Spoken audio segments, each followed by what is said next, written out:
lying.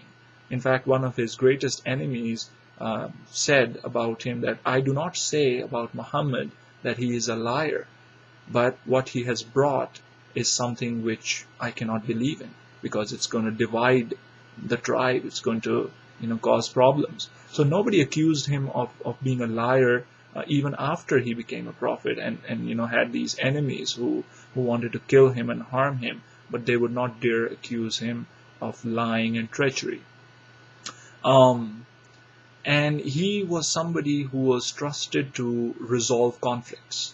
So when he became a young man, there was an incident which happened in Mecca, and the Kaaba, the house of God, was destroyed partially due to rains and floods which occurred in Mecca, which were rare to start with, but when rain would happen, these floods would cause a lot of destruction. So the Kaaba needed repairs. The Kaaba had installed on one of its walls a black stone, which was believed to be the stone which came from the heaven or paradise when Abraham, peace be upon him, had built the Kaaba. So this one stone was an extremely important stone, known as the black stone, which was revered and respected, and it was believed that it came from paradise. So when the Kaaba was destroyed in the floods, the Quraysh people, they decided to rebuild it. So they took out the black stone, which was installed on one of the walls. And when they rebuilt the Kaaba, there was the question of who will get the honor of placing the black stone back to its original position, because it's an honor to put the black stone or install it back to where it was. And there was a dispute amongst the various sub-tribes in the Quraysh. All the tribes, they wanted their leader to be the one who gets this honor. So somebody said, we are the greatest warriors, so we should get this honor. Somebody said, we are the most generous people in this tribe, we should get this honor. And there was this conflict which might have escalated into something big. So one of the people, he suggested, well, instead of fighting, let's make somebody a judge who will judge between us. So they said, who should we make the judge? So they said, anyone who enters the Kaaba. The first person who enters the Kaaba the following day, we will make that person the judge. So Allah had destined that that first person who enters the Kaaba that morning would be Muhammad, peace be upon him. And as soon as they saw him, they were all extremely happy. And they said, oh, the truthful one, oh, the trustworthy one, he's going to be our judge. We trust him, and he never lies, and he's fair in his judgment. So he will be the one. So they went to Muhammad, peace be upon him, and asked him to resolve the conflict. And this is where the wisdom of Prophet Muhammad, peace be upon him, and his intelligence comes into the picture to save the day. And what he proposes is that he tells everyone to bring a sheet, a cloth, and he places the black stone in the middle of the cloth, and then he asks all the tribal leaders to hold the cloth and raise it together to the point of the installation where they want to install the black stone. And so all of them, took one end of this cloth or sheet, and they raised this sheet up. And when it reached at the point where the stone was to be installed, Prophet Muhammad, peace be upon him, took the stone and he installed it with his own hands. And this way, what he did was he made everyone feel, all the tribal leaders felt that they were part of this honor. And this is the way he, distributed this honor, and did not favor this honor in his own tribe's, achievements or the list of honors for that particular tribe. He did not favor, he did not say, well, this honor should go to my tribe. Instead, he was extremely fair with them, and he made everyone feel special. And this is the kind of person he was. He was a person who wanted everyone to be part and parcel of the community. He wanted everyone to feel special. He wanted everyone to participate.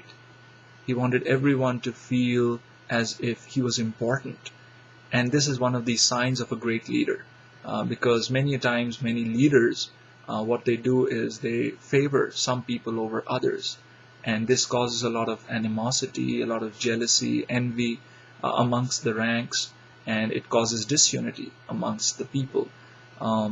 So these are a few incidents which give you some idea of what kind of a youth Prophet Muhammad, peace be upon him, was. And some of the miracles and some of the signs of his intelligence and his character, being known as the trustworthy, the truthful one, the wise one, the fair judge. And Prophet Muhammad, peace be upon him, would always participate in any peacemaking committees or any peacemaking efforts which occurred at that time, even though he wasn't a prophet yet. And he was part of the truce, a famous truce which was signed by different tribes. In this truce, it was agreed that there would be no war, there would be no conflict. And Prophet Muhammad, peace be upon him, was part of this truce or this peace agreement. And later on, when he became a prophet, he said that, that was one of the best things I did. And even now, after I have become a prophet, if I see any opportunity to join hands in promoting peace and justice, I would not stay behind. I would still love to be part of this peacemaking, which shows that he was a peace-loving person. He was not somebody who promoted hatred, who promoted violence. He was not somebody who loved war.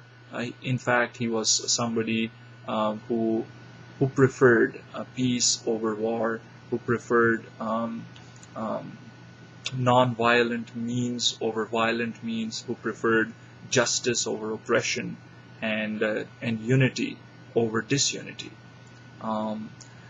So these are some of the incidents which happened with the Prophet, peace be upon him. From his religious perspective, Prophet Muhammad, peace be upon him, never worshipped an idol. And he reported that one time his uncle Abu Talib took him actually to worship their family god, which was placed in the Kaaba, but he did not feel this to be something reasonable. Even as a youngster, as a teenager, he refused to bow down and worship to these idols. But at the same time, he didn't tell the people not to worship them, because at this point he himself doesn't know the reality. But God protected him as a youth from worshipping these false idols. Also, he would never drink alcohol. This was an alcoholic society where pubs were common, people would drink. He never had sexual relations with anybody, didn't commit any adultery. Once again, we talked in the last episode that adultery was a common part. Prostitution was so rampant that hardly anyone was safe from it.